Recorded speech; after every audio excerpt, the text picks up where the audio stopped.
Akheem Mesidor is one of the most fascinating prospects in the 2026 NFL draft. We'll tell you if the Cowboys should draft him in round one next.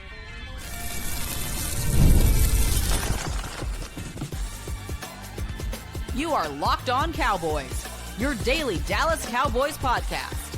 Part of the Locked On Podcast Network, your team every day.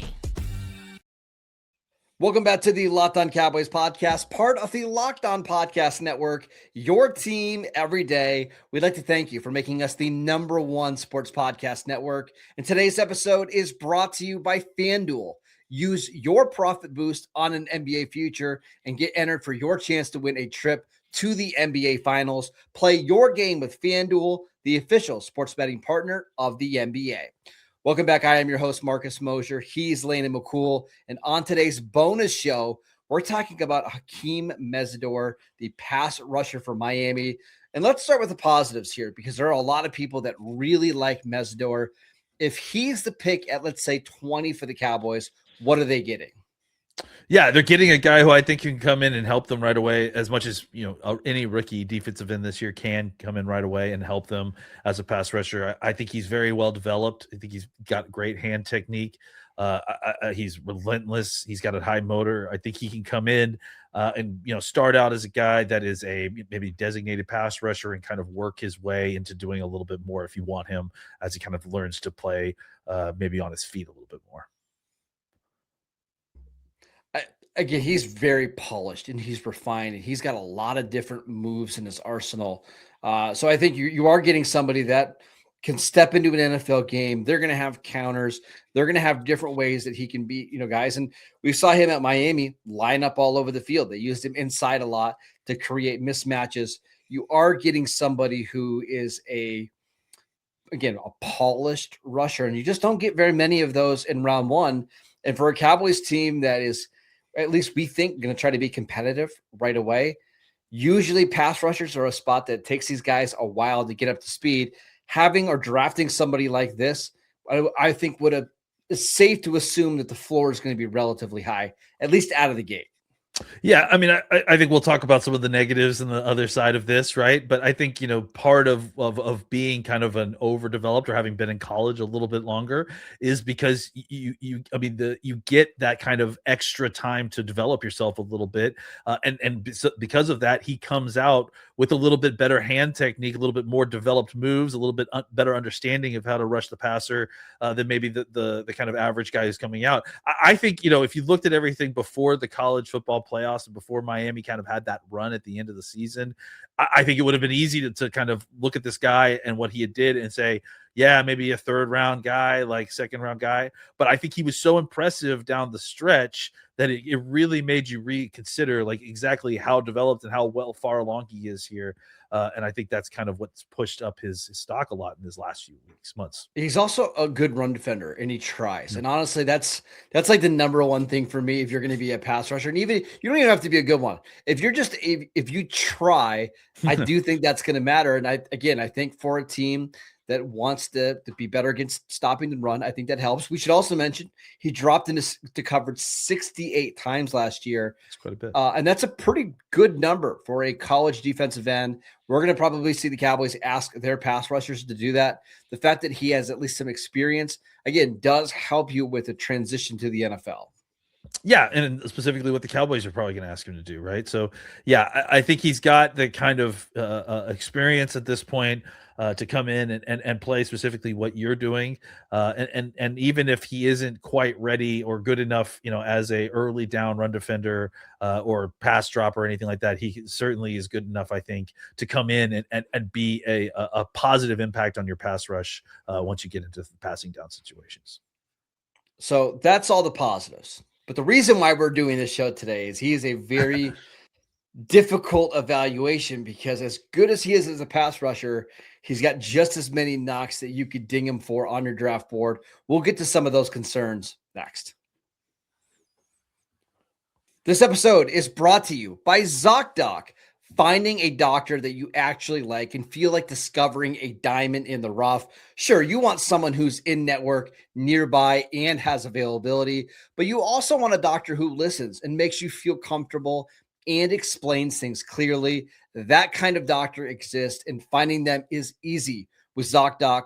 ZocDoc is a free app and website that helps you find and book high quality in-network doctors so you can find someone you love without all of the hassle. And I'll admit it, I've definitely put off doctor appointments longer than I should between work, life, 3 kids. It's easy to delay, but with ZocDoc, it makes it really easy to book those appointments that you absolutely need. So stop putting off those doctor appointments and go to ZocDoc.com/LockedOnNFL to find and instantly book a doctor that you love today. That's ZocDoc.com/LockedOnNFL, ZocDoc.com/LockedOnNFL. And thanks to ZocDoc for sponsoring this message. This episode is brought to you by FanDuel. Ever wanted to experience the NBA Finals live and in person? FanDuel is giving you the chance to turn that dream into reality with their NBA sweepstakes. Here's how it works. Use your profit boost on any NBA future, and you'll automatically be entered for a shot to win an NBA Finals trip for 2. That's right, flights, tickets, the entire experiences. I love the futures this time of year. Now that we're past the NBA All-Star break, you're going to get some awesome value, and maybe you want to pick that team to make a run to the conference title or maybe even win the NBA championship. It's all available right now on FanDuel. So visit FanDuel.com to get started and use your profit boost on any NBA future and get entered for a chance to win a trip to the NBA Finals. Play your game with FanDuel, the official sports betting partner of the NBA. Welcome back to the Locked On Cowboys podcast. We'd like to thank you for making us your first listen every single day.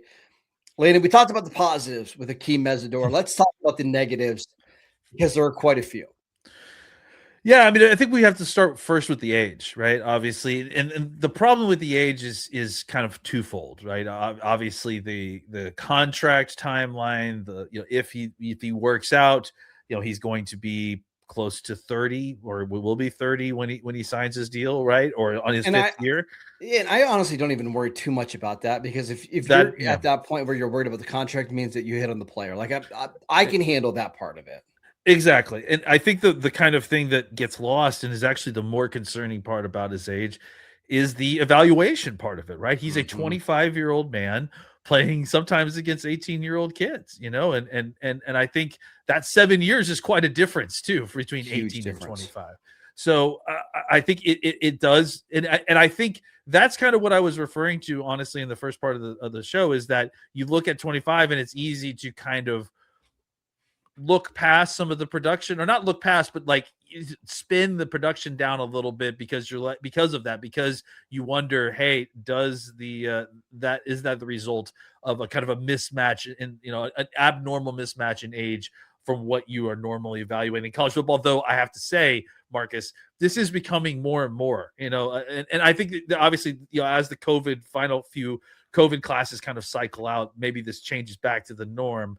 But I mean, I've almost kind of gotten used to it at this point. And then I think it helped make me feel more comfortable when you saw him continue to perform into the college football playoffs, where you feel like, hey, like he's not just feasting on kids getting a bunch of stats, counting stats against kids. Like, he's playing well in the college football playoffs, but it still is something to evaluate Mesidor on, because, he does come in a little bit overaged. He played in college football a little overaged. And frankly, the third element about this is why he's overaged, and that is because he has an injury history that has kind of dictated him being in college football a long time. And that's the thing for me, is like, if you just remove the age, right? Don't even think about the age. You just look at the injury history. I think we're talking about somebody who would be a borderline first-round pick, because that is a lot of injuries, and you don't really want to draft hurt guys in round one. What they always say, the greatest ability is availability. And if you're drafting guys that are already banged up going into the league, that's not a great sign. On top of being 25 years old, I have some concerns. And the other part of this is, I think he's a good athlete, but I don't think he's a great athlete. And I think That's you true. see that when he's facing some offensive tackles. Like, again, I think he'll be a fine athlete in the NFL, but this is not like a superior athlete. I know some people around the league think he's going to run in like the 4.8s, the 4.85 range. which isn't bad. There's plenty of edge rushers in the league that are running in the 4.8s, but it's just another knock against him. You're not a great athlete. You're older and you got an injury history. Why do I need to spend a top 20 pick on this edge rusher when usually these guys go day 2 and sometimes even day 3? My best comp for him is Carl Lawson, and Carl Lawson was very similar, in the SEC, putting up big numbers.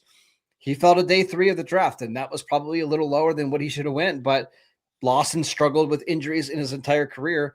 Wouldn't be surprised if it's similar with Mesidor. Yeah, and you think that you look at all the things we just talked about, and you think, man, how do you counter kind of the evaluation of what we just threw out there? And it's by going in and watching the tape, right? And you watch the tape, and the guy's incredible. Like, and it's like I almost kind of feel resigned to have to give him the grade that I do, because he's earned it so hard by the way he played at the end of the last year. So, yeah, it's a very tough evaluation because there are a lot of glaring alarms going off all at once. Would you draft him at 20? I think I would. I think I would pass. I think I would pass on him at 40 and 50 as well. So we're very, very different in this evaluation. That's okay.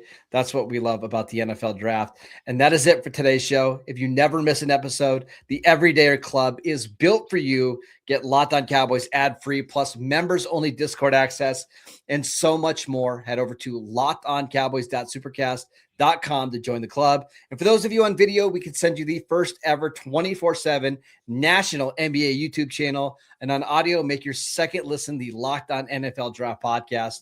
Follow Landon on Twitter at McCoolBCB. I'm at Marcus _Mosher. We'll see you right back here on Tuesday.